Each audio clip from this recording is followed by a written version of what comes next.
Ukrainian drones were watching the whole time as a lone Russian BTR-82 wheeled fighting vehicle raced across the shell-pocked no-man's land in broad daylight outside Pokrovsk recently.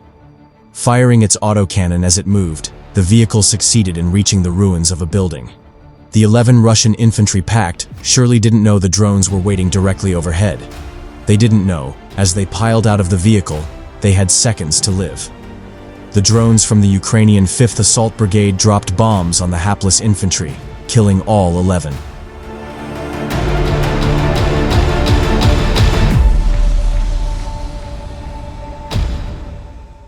The small, unsupported and doomed assault is indicative of wider trends across the 800-mile front line of Russia's wider war on Ukraine as the conflict grinds into its 36th month.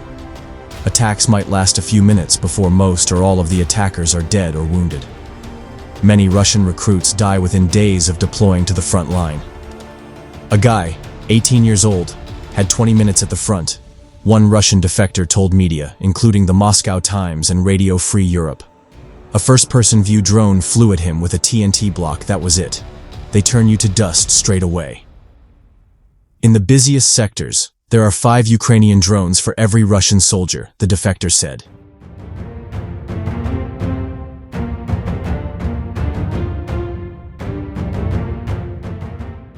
The Ukrainians' overwhelming drone advantage doesn't mean they're winning the war, but it might be preventing them from losing as Russia continues mobilizing more soldiers and marching them into battle with less and less support.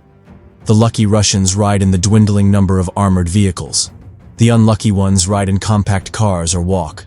The Russians are still advancing, but every yard they capture costs them dearly.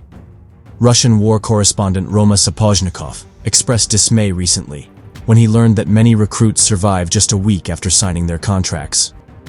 Just 8 days from signing to death, Sapozhnikov wrote.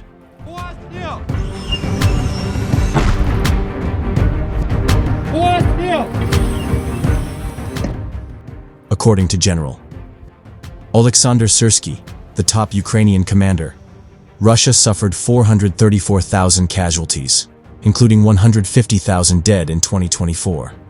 That's more killed and injured Russian troops than in the previous 2 years combined. Total Russian casualties since February 2022 could be close to 800,000. Ukrainian losses since early 2022 are much lower, 43,000 killed and 370,000 injured, Ukrainian President Volodymyr Zelensky said in December. In the best defended sectors, the Ukrainians kill 7 Russians for every Ukrainian soldier the Russians kill, the defector claimed.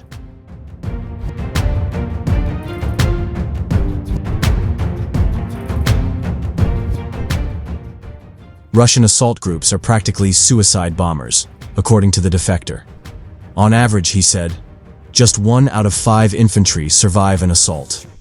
In that sense, the 11-person squad the Ukrainian 5th Assault Battalion massacred outside Pokrovsk recently was only slightly less lucky than the typical Russian squad. How long the Kremlin can sustain such a costly war effort is a question only the Kremlin and Russian society at large can answer. But the answer isn't indefinitely.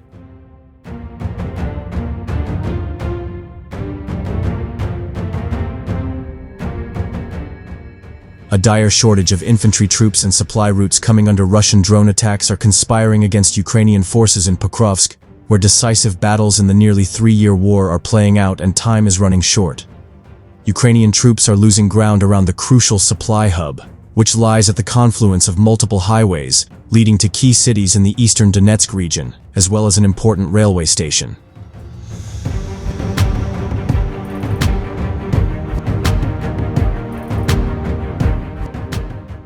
Moscow is set on capturing as much territory as possible, as the Trump administration is pushing for negotiations to end the war, and recently froze foreign aid to Ukraine, a move that has shocked Ukrainian officials, already apprehensive about the intentions of the new US president, their most important ally.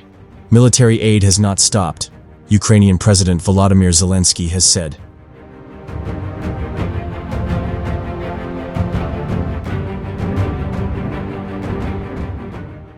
Ukrainian soldiers in Pokrovsk said that Russian forces switched tactics in recent weeks, attacking their flanks instead of going head-on to form a pincer movement around the city. With Russians in control of dominant heights, Ukrainian supply routes are now within their range. Heavy fog in recent days prevented Ukrainian soldiers from effectively using surveillance drones, allowing Russians to consolidate and take more territory.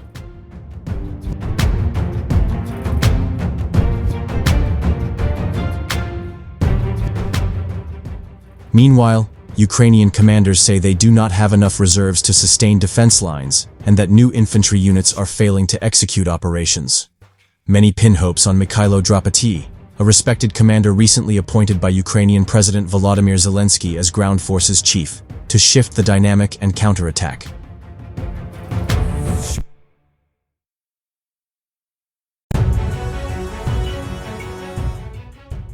A combination of factors led Kyiv to effectively lose the settlement of Velika Novosilka this past week, their most significant gain since seizing the city of Kurakov in the Donetsk region in January. Scattered groups of Ukrainian soldiers are still present in Velika Novosilka's southern sector, Ukrainian commanders said, prompting criticism from some military experts who questioned why the higher command did not order a full withdrawal. The road junction village is 15 kilometers, 9 miles, from the neighboring Dnipropetrovsk region, where authorities have begun digging fortifications for the first time since Russia's full-scale invasion in February 2022, anticipating further Russian advances.